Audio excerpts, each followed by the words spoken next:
চলচ্চিত্র অভিনেতা মনোয়ার হোসেন ডিপজল এক বক্তব্যে বিএনপির ভারপ্রাপ্ত চেয়ারম্যান তারেক রহমানের নাম উল্লেখ করে মন্তব্য করেছেন।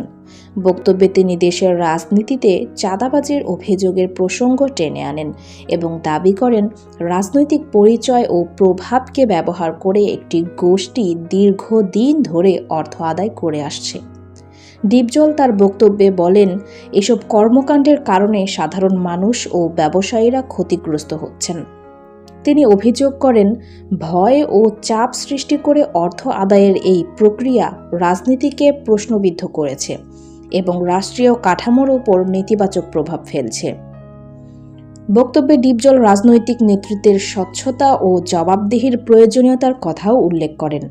তার ভাষায়, এসব অভিযোগের সুষ্ঠু তদন্ত ও আইনি প্রক্রিয়ার মাধ্যমে সমাধান হওয়া উচিত, যাতে সাধারণ মানুষের আস্থা ফিরে আসে।